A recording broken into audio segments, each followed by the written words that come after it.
ক'বাচোন। মোৰ নামটো মানৱজ্যোতি বৰুৱা। এই শিল্পটোৰ লগত কিমান দিনৰ পৰা জড়িত হৈ আছে আপুনি? এই কামখিনি মই সৰুৰ পৰাই কৰোঁ। এতিয়া ভালকৈ নমা 2022 চনৰ লাষ্টৰ পৰা নামিছোঁ। কেনেধৰণে কি সামগ্ৰী প্ৰস্তুত কৰিছে? ভালকৈ ক'বলৈ গ'লে তেনেকৈ বনাই আছোঁ আৰু। এই কাঠৰ পৰা বনাইছে ন? প্ৰথমতে স্ক্ৰেচ বনাই লওঁ, পেপাৰৰ স্ক্ৰেচ বনাই লওঁ। তাৰপৰা মাটিয়েদি হেৰি বনাওঁ, ক্লে দি কিনে শ্বেপটো দি লওঁ। তাৰপিছত মেজাৰমেণ্টখিনি লৈ পিনে কাঠেদি বনাওঁ। মেচিনেদিও বনোৱা হয়, বটালিও বনোৱা হয়। ক'ৰবাত প্ৰশিক্ষণ গ্ৰহণ কৰিছা নেকি? প্ৰশিক্ষণ তেনেকৈ মই গ্ৰহণ কৰা নাই। অসীম কুমাৰ গগৈয়ে শিকাই মেলি দিয়ে।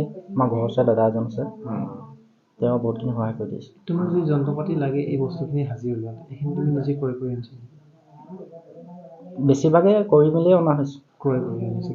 কিনি অনা হৈছে।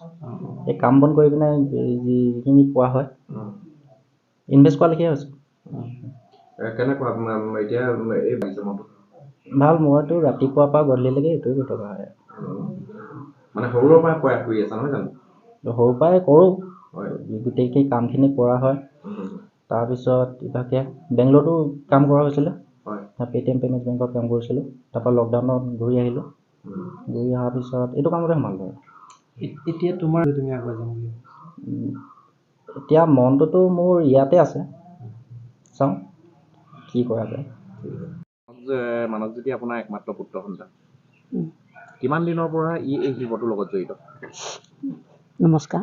সৰ্বপ্ৰথমে মই অসমবাসীলৈ ৰঙালী বিহুৰ শুভেচ্ছা জ্ঞাপন কৰিছোঁ। আৰু সংবাদকৰ্মী ৱাহিদৰ আৰু হাফিজুলো ধন্যবাদ জনাইছোঁ। তেওঁলোক আহি যে আমাৰ গৃহত উপস্থিত হ'লেই। মোৰ একমাত্ৰ সন্তান, সি সৰুৰ পৰাই অলপমান আছিলে মই দেখোঁ গছৰ ডাল এটা বেকা যদি দেখে সেইটো কাটি আনে, মাটি অকণমান যদি কোমল পায় সেই কোমল মাটিকণো সি আনি চৰাই বা কিবা জন্তু এটা মূৰ এটা বনাবলৈ চেষ্টা কৰে।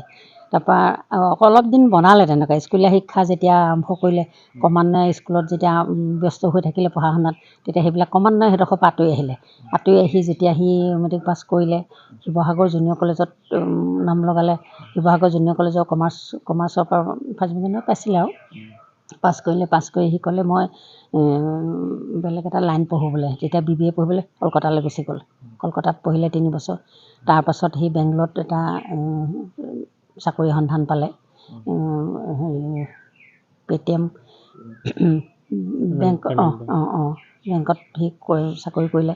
তাৰপৰা যেতিয়া লকডাউন হৈ গ'লত সি ঘৰলৈ গুচি আহিলে। গুচি আহি ঘৰত আহি অলপ দিন থাকিলে। তাৰপৰা শিৱসাগৰত এক্সিছ বেংক ইণ্ডাচিন বেংকত কৰিছিলে। ইণ্ডাচিন বেংকত 6 মাহ কৰিলে। 6 মাহ কৰাৰ পাছত দেউতাক ঢুকালে। দেউতাকৰ অসুখ হ'ল। অসুখ হোৱাৰ পাছত যেতিয়া দেউতাক ঢুকোৱাৰ পাছত তেতিয়া মই অকণমান অকলশৰীয়া হৈ পৰিলোঁ। তেতিয়া সি ঘৰতে ব্যস্ত হৈ থাকিলে। তেতিয়া ক'লে মা মই বেংকৰ কামটো অকণমান বাহিৰত বেছি ঘূৰিব লাগে, অকণমান ৰাতিও আহিব লাগে, অকণমান অসুবিধা হয়। মোৰ এটা কৰিবলৈ ইচ্ছা এটা আছে বোলে। মোৰনো কি ইচ্ছা? তেতিয়া ক'লে যে মই এদিন মানে কাঠ এডাল মোক বিচাৰিলে, মা বোলে কাঠ এডোখৰ কাটো। মই তেতিয়া তাক কৈছোঁ কাঠডোখৰ কাটি তই কি কৰিবি? কাঠডোখৰ নষ্ট নকৰিবি। তেতিয়া কৈছে নহয় মা, এটা বস্তু বনাম মই। তেতিয়া সেই বস্তু বনালে। প্ৰথম সি সাপ এটা বনাইছে। মই তেতিয়া তাক কৈছোঁ কেলৈ সাপটো বনাইছ? সাপটোতো ভাল বস্তু বনোৱা নাই তই। মই এনেকৈ বুলি ক'লোঁ। তাৰপাছত দেখিলোঁ ইটো সিটোকৈ সি বনাই যেনিবা বস্তুবোৰ এতিয়া এই বৰ্তমান পৰ্যায় পালেগৈ। তেতিয়া যেতিয়া মই ভাবিলোঁ যে তাৰ প্ৰকৃত শিক্ষাৰ লক্ষ্য এইটোহে, তেতিয়া ভাবিলোঁ মই তাত নাই তই কৰ তেতিয়াহ'লে, মোৰ তাত কোনো আপত্তি নাই। একমাত্ৰ সন্তান যেতিয়া মোৰ তো আঁতৰলৈ গ'লে মোৰ অসুবিধা হয়, ভালকৈ এইখিনিকে কৰ। তেতিয়া সেইখিনিকে ইটো সিটোকৈ এদিন এপদ দুপদকৈ যেনিবা বস্তু কেইপদ বনাই মেলি মোৰ মনটো বেয়া লগা নাই, ভালেই লাগিছে। সি বনাইছে, মানুহৰ এতিয়া ওচৰ চুবুৰীয়া কোনোবা আহিলেও চাই মেলি সঁহাৰি জনাইছে। সেইকাৰণে মই এতিয়া কৈছোঁ সি যিটো পদক্ষেপ ল'লে, য'ত আগবাঢ়ি গৈছে, তাতে আপোনালোকে সকলোৱে সহায় সহযোগ কৰিব, আশীৰ্বাদ অকণমান দিব। সি যেন আগবাঢ়ি যাব পাৰে আৰু ভৱিষ্যতে যেন কিবা